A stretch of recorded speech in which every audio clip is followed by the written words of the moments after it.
ये जो supreme court में दिल्ली पुलिस की तरफ से 2020 के दिल्ली दंगों पर हलफनामा दायर किया गया है, शर्जिल इमाम और ये उमर खालिद की जो जमानत याचिकाओं पर सुनवाई हो रही है, उस दौरान जो हलफनामा दायर किया गया है उसमें तो बड़े विस्फोटक खुलासे हुए हैं कि ये तो एक अंतरराष्ट्रीय साजिश थी।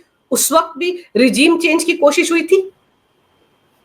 मैम, ये सेंटर का मैसेज है जुडिशरी को कि ये लोग अंदर हैं, अंदर ही रहने दीजिए, और इनको अगर आपके पास सबूत कम पड़ रहा हो तो हमसे लीजिए, ये लीजिए, कि ये सिर्फ लोकल दंगा या लोकल आग नहीं लगी थी। It has something to do with national security and please don't interfere in national security matters. ये क्लियर कट मैसेज है सेंटर का, एनी जुडिशरी व्हाटसोएवर। क्यों शर्जील इमाम और क्या नाम है, एक तो राजीव सरदेसाई और बाकी जितने आप जानती हैं बेहतर, ये लोग हर बार जब इनकी जमानत याचिका होती है, इन लोग का कैलेंडर में कहीं रिमाइंडर लगा रहता है कि आज तो शर्जील इमाम का जमानत याचिका लगा हुआ है, और फिर वही जो आरफा खानम शेरवानी कहे कि हर बार एक और जब जमानत याचिका कैंसिल हो जाती है। 5 साल हो गए, दिन गिन रहे हैं ये लोग पत्रकार। एंड वी नो ये पत्रकार कहाँ से फंडेड है, कहाँ से आते हैं, किस थॉट प्रोसेस से आते हैं, किस माइंडसेट से आते हैं। शर्जील इमाम और ये उमर खालिद, अब जो आज पुलिस ने जो हलफनामा, क्योंकि पिछली बार अभी जमानत याचिका आई थी ना, तब भाई को कोर्ट ने इनसे कहा था कि भाई कब तक फाइल एफिडेविट, कि कब तक हम इनको, आप कहते हो कि सर इनको अंदर रहना जरूरी है, पर वाई, गिव अस समथिंग। तब जाके हलफनामा भी पिछले वाले के निर्देश के अनुसार ही, शायद 7 दिन 10 दिन पहले ही हुआ था, कि जब शर्जील इमाम और उमर खालिद की जमानत याचिका रद्द हुई थी, तब उसके अगेंस्ट में जब मांगा गया था तो वो डिटेल्स आज दी गई हैं, और बड़ी विस्फोटक डिटेल्स है। विस्फोटक इस मामले में कि दैट टाइम, सबसे बड़ी बात, ट्रंप, आज का ट्रंप अलग है, वो एक अलग कहानी है। उस समय 3 साल हो गए थे 2020 में, 4 साल हो गए थे प्रेसिडेंटशिप को, वो तो भारत में थे, और जहां भारत दिल्ली में बैठे हुए थे वहां से 20-25 किलोमीटर पे दंगे चल रहे थे। तो इसका रीजन क्या था? अच्छा, हमको आपको ये बहुत अच्छे से पता है कि लोकलाइज किस तरीके से कन्वीन किया गया था वो दंगा। वहां की मुसलमान महिलाएं आती हैं, एक स्कूल से अपने बच्चे लेकर चली जाती हैं और बाकी किसी को कुछ नहीं बोलती हैं, ठीक। वही हिंदू ओन्ड स्कूल जलाया जाता है, मुसलमान ओन्ड स्कूल छोड़ दिया जाता है। किस प्रकार से गुलेलें थी, गुलेल मतलब छोटी मोटी गुलेल नहीं, वो जिस तरह पेट्रोल बम्स, पत्थर। So it was like it really planned. वो सब चीजें एक दिन में थोड़ी बन जाती हैं कि वेल्डिंग मशीन लेकर तुरंत लाया तुरंत बना दिया। उसकी प्रैक्टिस होती है, ठेले पर गुलेल लगा के, पत्थर लगा के, मतलब डिटेल्ड थिंग थी वो वहां पे। और क्यों किया जा रहा था? उनको इस बात से कोई मतलब नहीं था कि इस दंगे में हम जीतेंगे, हम हारेंगे, हम मारे जाएंगे, हम नहीं मारे जाएंगे, कोई मतलब नहीं था। केजरीवाल की सरकार थी, वो जानती थी केजरीवाल हमें बचा लेगा। क्यों? केंद्र सरकार में भले पुलिस केंद्र सरकार की थी, पर प्रोसिक्यूशन तो केजरीवाल के अंडर में था। लॉयर्स, जो प्रोसिक्यूशन होता है वो सरकार का होता है, राज्य सरकार का होता है। फॉर एग्जाम्पल, राजस्थान में उदयपुर में कन्हैयालाल जी की हत्या होती है, 3 साल तक केस ही नहीं चलता उन लोगों पर, और जबकि उन लोगों ने वीडियो डाल के किया था। क्यों? गहलोत की सरकार थी, प्रोसिक्यूशन शांति से बैठा हुआ था। तो राज्य सरकार का वकील जिस तरीके से हैंडल करेगा केस को, वैसे ही तो कोर्ट में चलेगा। खैर, coming back to our Delhi दंगा, कि अब जब रेखा गुप्ता आई है तब प्रोसिक्यूशन इनके हाथ में आया है, और अब इनको सजाएं दिलाने का कार्यकाल काम प्रॉपर चालू किया जा रहा है। अभी डिटेल्स दी जा रही है। इसका इंटरनेशनल एंगल और कैसे है, मैं आपको एक और इससे ही रिलेटेड एक बात बताता हूँ। मोनिका अरोड़ा जी हैं, दिल्ली की बहुत बड़ी लॉयर हैं, भाजपा की नेत्री भी हैं। उन्होंने किताब लिखी थी, Delhi rights the untold story. वो दिल्ली राइट्स का वो डिटेल्ड हिस्सा था जो मेनस्ट्रीम मीडिया के नैरेटिव में नहीं चल रहा था। बहुत शानदार किताब थी, मेरे पास भी है, पीछे पड़ी हुई है, और बहुत डिटेल्ड थी। ब्लूम्सबरी हिंदी, ब्लूम्सबरी बहुत बड़ा पब्लिकेशन हाउस है जिसने हैरी पॉटर किताबें छापी हैं, और ब्रिटिश पब्लिकेशन है। ब्लूम्सबरी हिंदी ने तो बहुत कुछ छापा है, ब्लूम्सबरी इंग्लिश ने वो किताब छापा, और उसके बाद लॉन्च हो रही थी किताब लॉन्च होने के 1 घंटा पहले एक बहुत बड़े हमारे लास्ट मुगल लिखने वाले विलियम डैरिम्पल हैं, जिनको यहाँ पे जयपुर लिटरेचर फेस्टिवल, लेफ्टिस्टों के बहुत बड़े सरताज हैं, क्योंकि ब्रिटिश है ना, सफेद चमड़ी, तो you know what happens when liberal leftist, जब एक सफेद चमड़ी सामने आ जाती है। उसने, और एक बहुत फेमस किताब है काइट रनर, उसका राइटर है खालिद हुसैनी। उन दोनों ने मिल के किताब लॉन्च के 1 घंटा पहले वो किताब को बैन कराया। ब्लूम्सबरी को बोला कि ये किताब लॉन्च नहीं करोगे। इन दोनों का क्या मतलब? जस्ट बिकॉज कि अगर ब्लूम्सबरी लॉन्च करता तो ये किताब इंटरनेशनल मार्केट्स में दूर दूर तक जाती, उनका डिस्ट्रीब्यूशन नेटवर्क भी है ना।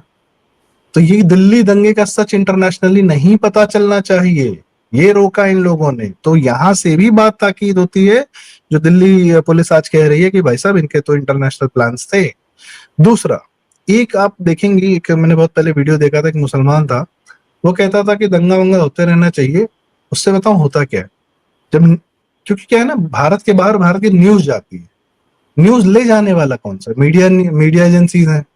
तो प्रो इंडिया न्यूज ले जानी है, एंटी इंडिया न्यूज ले जानी है, उनके हाथ में रहता है। दिल्ली में दंगा हो रहा है, आग लगी हुई है, ये अफरा तफरी है, इससे क्या होगा, भारत में जो मोदी जी चाहते हैं इन्वेस्टर्स आए, काम करें, मैन्युफैक्चरिंग का सेटअप बने, ये हो वो हो, एक न्यूज से बहुत ज्यादा डिस्टर्बेंस होती है। मौके पर इतनी आग नहीं लगती जितनी मार्केट्स में आग लग जाती है, और जितने इन्वेस्टर कहते हैं यार वहां तो बताओ कैपिटल में दंगा हो रहा है, ट्रंप के रहते रहते दंगा हो रहा है। सबसे बड़ी बात कि ट्रंप के साथ क्या आया था, दुनिया का मीडिया, नेशनल मीडिया, और क्या कवर कर रहा था कि भारत में आग लगी हुई है। और भारत, हम तो भारत में अंदर रह रहे थे तो हमें उतना नहीं पता, हमें लगा कि हाँ ठीक है मोदी जी संभाल लेंगे, अमित शाह जी संभाल लेंगे। पर ये सिर्फ न्यूज जब बाहर जाती है तो वर्ल्ड ओवर से क्या इम्पैक्ट्स होते हैं। और पर्टिकुलरली अगले ही हफ्ते, सॉरी अगले ही महीने में, मार्च 2020 में कोविड आ चुका था, कोविड आने ही वाला था। उसकी बात फरवरी में हल्की फुल्की चल रही थी कि इटली में लोग मर रहे हैं इस तरीके से। अगर कोविड नहीं आया होता तो प्लान तो यही था कि ट्रंप आ रहा है, तो ट्रंप के साथ जो मीडिया आ रही है उसको जो है पूरी तरीके से एंटी इंडिया न्यूज पर रोशनी के यहाँ आग लगी हुई है। अच्छा, इसमें एडेड एडवांटेज क्या है, इसमें जो तड़का है वो ये है, मोदी राज में मुसलमान मारा जा रहा है। भाई इससे बड़ा नैरेटिव तो मुसलमान को चाहिए ही। तकलीफ ये है कि मोदी राज के 5 साल हो गए, मंदिर, राम मंदिर का फैसला आ गया, 370 हट गई 2019 में, अगस्त 2019 में, नवंबर 2019 में राम मंदिर का फैसला आ गया 9 नवंबर को, और 5 अगस्त को वो हट गया 370। एक बूंद गोली नहीं चली, एक बूंद खून नहीं बहा। यही तो ये लोग नैरेटिव परोस रहे थे। इसको कैसे काउंटर किया जाए कि भाई साहब इतने बड़े बड़े हिंदू प्रो हिंदू फैसले हो जा रहे हैं, बिना एक बूंद खून बहाए हो जा रहा है। पर संदीप, ये सब कुछ जो हुआ उसके बाद अब 5 साल से शर्जिल इमाम और ये उमर खालिद जेल के अंदर है।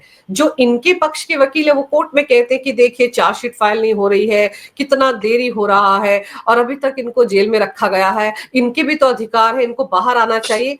और इन्हीं को लेकर पूर्व सीजेआई चंद्रचूड़ ने क्या खुलासा किया था कि कपिल सिब्बल तो बेंच हंटिंग करते थे। उन्होंने तो 7-8 बार उमर खालिद की जमानत याचिका पर सुनवाई को खुद ही टाला है, क्योंकि उनके मनपसंद जज के बेंच में ये मामला नहीं आ रहा था। तो अगर इन चीजों को कोरिलेट करके देखो तो किसने देरी की उमर खालिद को जमानत दिलाने में?